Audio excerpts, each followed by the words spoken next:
Hi guys, what's up? Thank you so much for watching Mostly Sane. I'm Prajakta. Welcome back to another Real Talk Tuesday video. This time it's a little different. It's not my house where I wish it was. It's gorgeous because it's a very special day today. This Real Talk Tuesday video is slightly more precious than the rest that we've had on the channel because today with us we have Sadhguru. Namaskaram. Namaskaram. Thank you so much for joining us here. How are you doing today? Bright and shining, just like the day. I am right now. I am so nervous because in my head, like I've watched so many of your videos, and the one thing that really strikes with me when you talk is just your clarity of thought. You know, just the way you speak, and every word that comes out of your mouth makes so much sense. So thank you for having all those videos on the internet for people like me to watch and learn from. I have a lot of young people following me. We have people as young as... No, I'm just seeing if a lot of young people are following you. So I have a lot of young people following me. I've been doing it for 3 years now. And over these years, we have seen that a lot of them confide in me and in other creators. They confide in us like they would confide in a friend. And eventually, even after reading a lot of emails, talking to a lot of my viewers, I've realized that, you know, they are very lonely because they are young and they spend all their time on the internet. I, for one, grew up, I feel like I just made the cut by not having a mobile phone in my hand when I was in the 6th grade. What do you have to say about that? What do you think about the whole… See, it's not just today. In every generation, there are some people who find good friends and there are some people who are lonely. Today, at least, even if you don't have a friend close by, you can still feel close to somebody by talking to them on the phone or texting them or reaching out in so many ways, which was completely absent in previous generation. Today, I think most people don't know how to handle their solitude. I'm just saying it's almost like a nervous reaction. It's like smokers, you know, if they have nothing to do, they'll smoke. It's all the cell phone people have become like that. If they have nothing to do, they'll pick up their cell phone and do something. I'm sure they don't have much to say but they're always saying something to somebody. I think one of the biggest losses is that people have forgotten how to handle their solitude.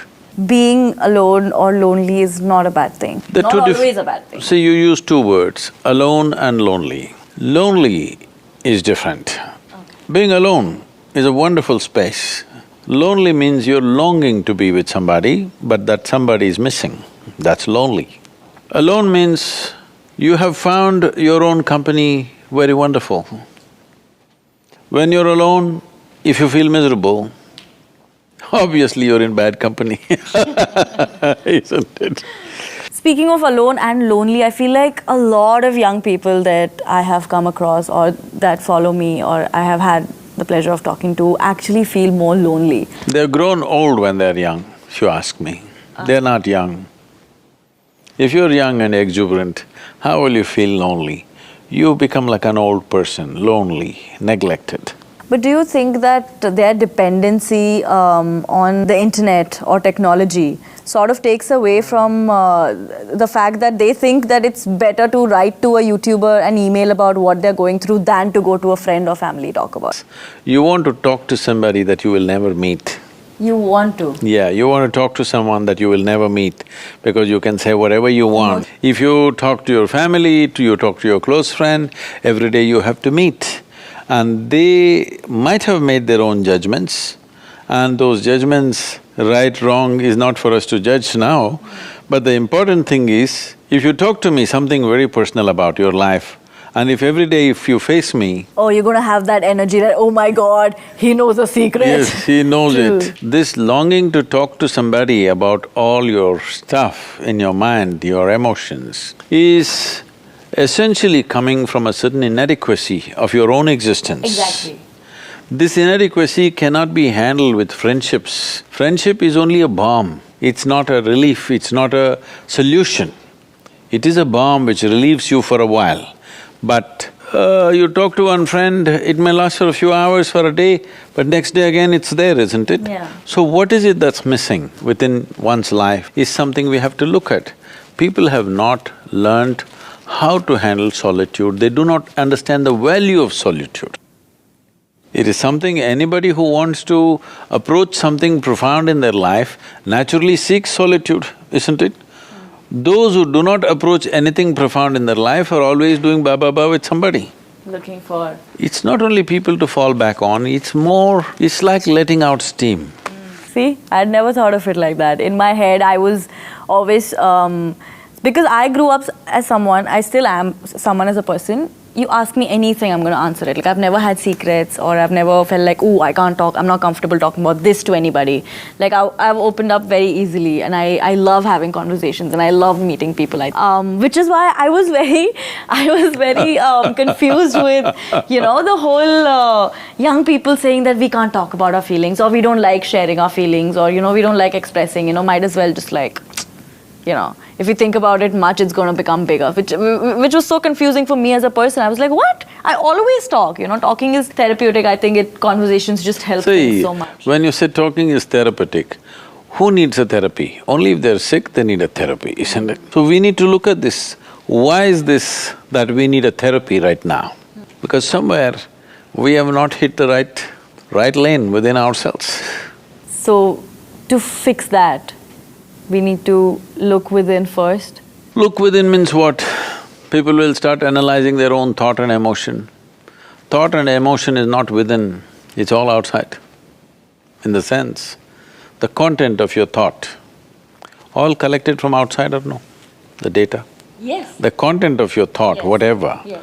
all data from outside, isn't it? What you have seen, what you have heard, what you have smelt, what you have tasted, what you have experienced, all from outside. What comes from outside, you can own it and make it yours. It cannot become you, isn't it? Yeah. So I'm asking this question both regarding your body and your mind, your thought and emotion and your physiology. Both you gathered from outside, isn't it? This is a heap of food, that is a heap of impressions. Yeah.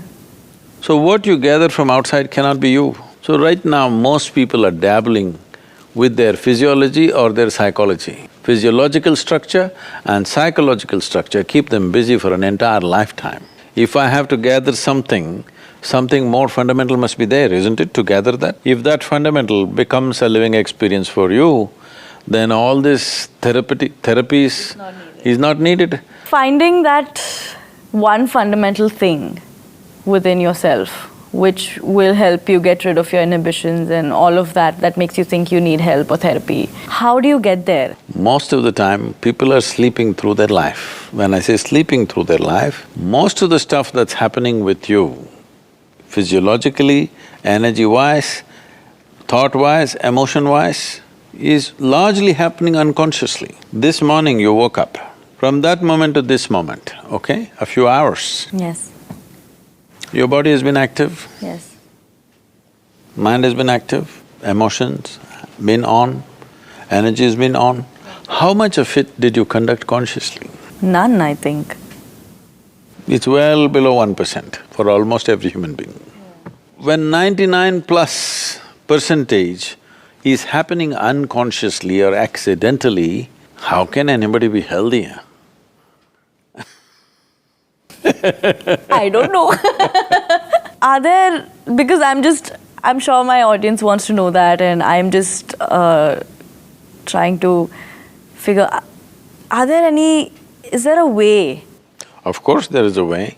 See, traditionally in this country, the language is such, action means we say karma. Karma means action. Yes. Physical action, mental action, emotional action, energy action is happening right now, this is what I said. Yes. 4 dimensions of activity are happening for you. There is another dimension of action where neither body is involved, nor thought is involved, nor emotion is involved, nor the biological energy is involved. Such an action, we call it a kriya. It's an inward action. Okay. Outward action, what I can do with my body, what I can do with my mind and emotion and energy, this is called karma. Inward action is called kriya. The chances of karma becoming entangling is always there. People are getting tangled up with life only because of the activity that they perform, isn't it? One of the activities is talking. A whole lot of entanglement happens. And I do that for a living, so…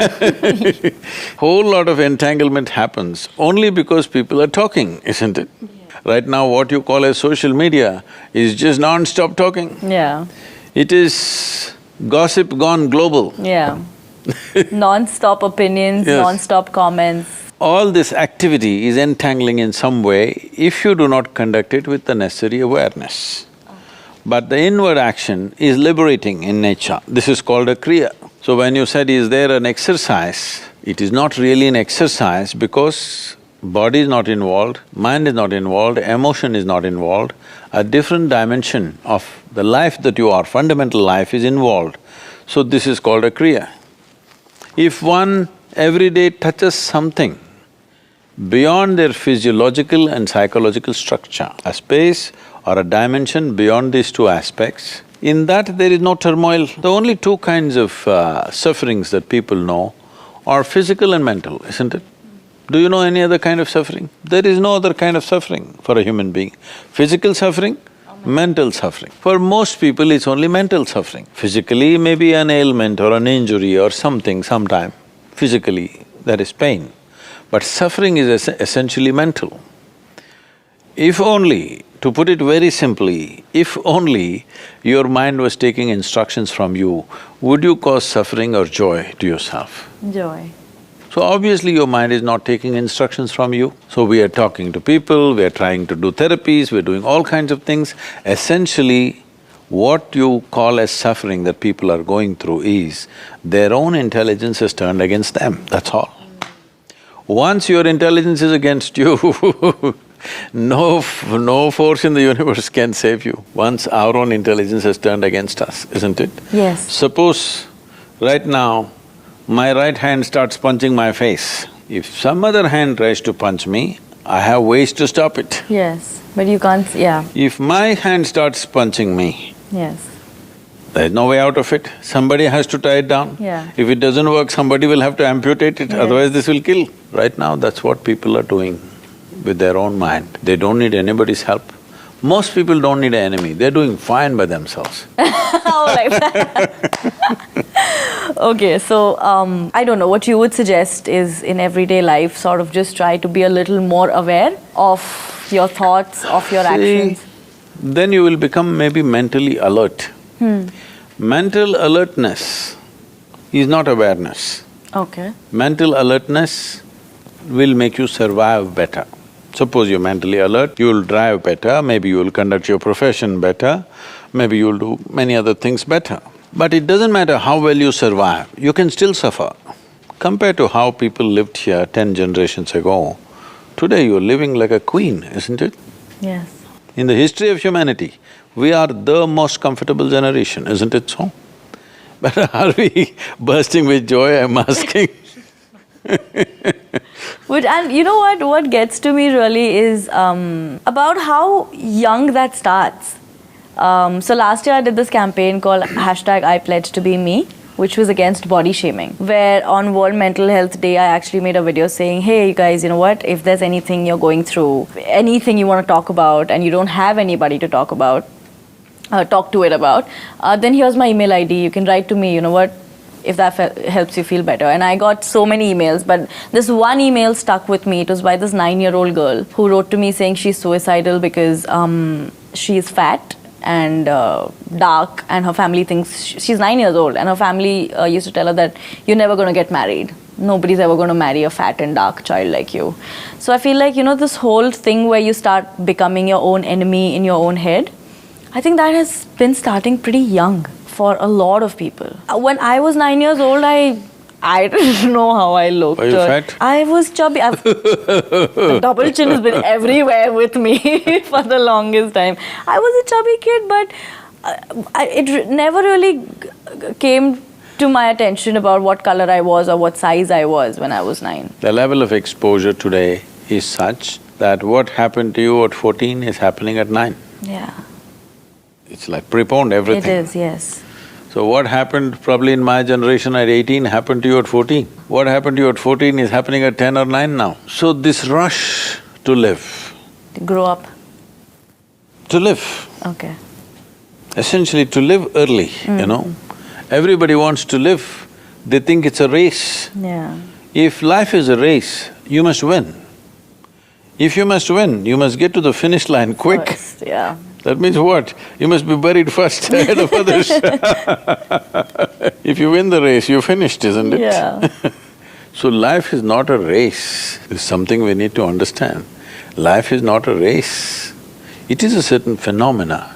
How profoundly can we experience this phenomena is all there is. It's not something that you have to do, it is happening. Life is happening, isn't it? Yes. How profoundly will you experience is all there is in your hands. Instead of that, we are trying to do life. You can't do life. Life is happening. Do you have access to experience it, or are you just a psychological case? That's one way to put it, yeah. But yeah, I think I am so happy with how I had all these ideas in my head before I came, like when I prepared for my talk with you. You prepared and came? I was very nervous. I was like, I don't want to go there. And you have so much clarity about everything, and I was just like, I don't want to be the… You know why? Because I'm life. You are. Yes, I am life. Yeah, you are. Most people are just a bundle of thoughts, emotions, ideas, opinions, prejudices, ideologies and belief systems. I'm just life. I think that's a great way to live, by just being life. That's the only thing you can be, rest is all imagination. Especially if you're a YouTuber, then everything is imagination. Like I live and breathe so much imagination every day.